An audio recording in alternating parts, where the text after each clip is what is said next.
Welcome back to Wake Up War Chant. We're here on 97.9 ESPN Radio, and we get it once a week. Coach Jimbo Fisher joins us after being able to look back at the game, give us a few more details. And, Coach, obviously rough loss up at Boston. How are you and you personally, and how's the team handling all this right now? Well, we're very disappointed and discouraged as far as how we played. We were awful in the game. We didn't play very good in all three phases, and we have to coach better in all three phases.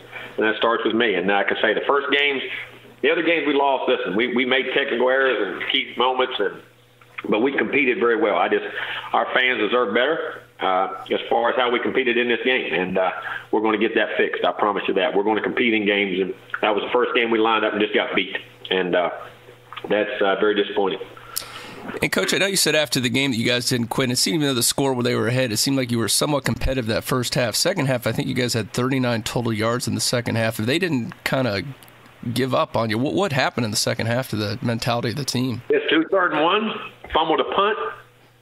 That gave them the ball back. We had a 3-and-out. We missed a block. Early on the first drive, then we got a first down, had a drop ball. Then we held them, and then we dropped a punt. And they scored. We got the ball back. Went to drive. Missed 2 3rd and 1s in that scenario. Missed a 3rd and 1, the 4th and 1.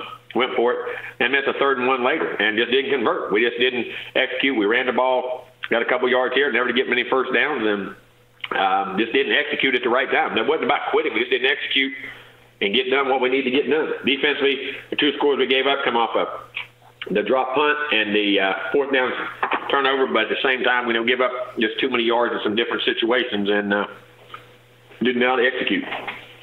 And, Coach, a rough outing for James Blackman. Obviously, freshmen are going to have that's why you don't see too many freshmen starting. They're going to have ups and downs. Obviously, a rough night for him. How's he holding up after the last couple games? Again, disappointed about some scenarios. We had some opportunities that we could have got back in the game, but he's disappointed, but he'll be ready to work. Would you consider at this point making a change at quarterback? Or are you going to stick with James? I'm not going to, publicly talk about personnel decisions and publicly. We'll do them behind the scenes, but I won't. I don't want to address them. I'm not upset about that. Just not going to do that publicly. Okay, I respect that, Coach. That's fine. And defensively, obviously, especially that first half, I think they had over 200 yards, almost 150 rushing yards. Yep. And you guys have been, except for Lamar Jackson, who kind of does it to everybody. You guys have been actually pretty good against the run this season. How were they able to be so effective with you on the ground, especially that first half?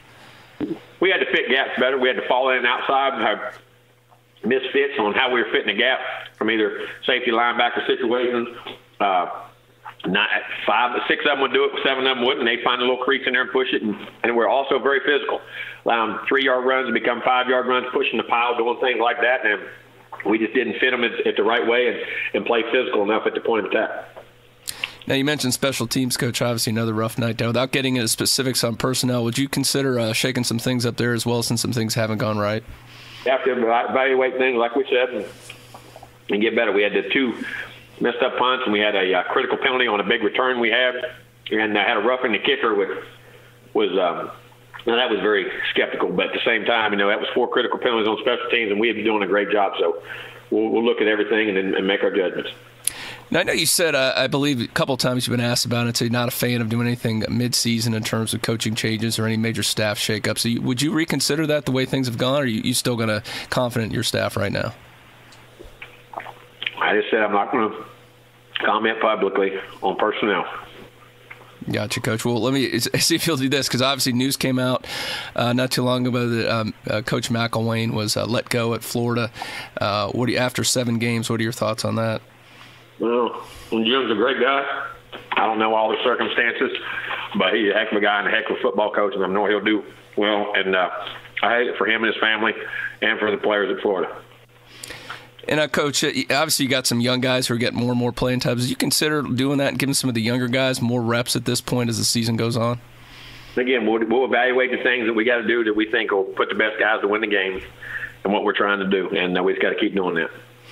Now, Coach, looking ahead, obviously you've made, like you say, every year you evaluate things in the off season.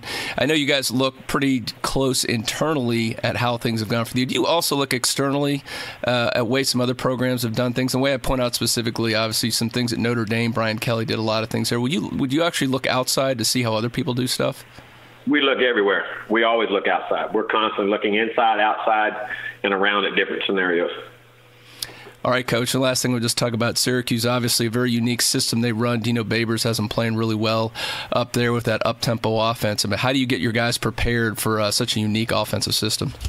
Well, you're going to have to be very disciplined in the looks and what they do. And then what you didn't realize that a week ago, they were in the top 10 in the country and 3 and outs on defense, too. So they're very unorthodox on defense, just like they are on offense. And what I mean by that, a lot of different coverages, looks, scenarios, 3-3 personnels, and different things in which they do, and can cause you a lot of looks both ways. Dino's doing a great job with those guys. They're actually playing very well. With the at least you got the game earlier, a day early. Did you give your guys a little bit of extra time off this week to kind of regroup?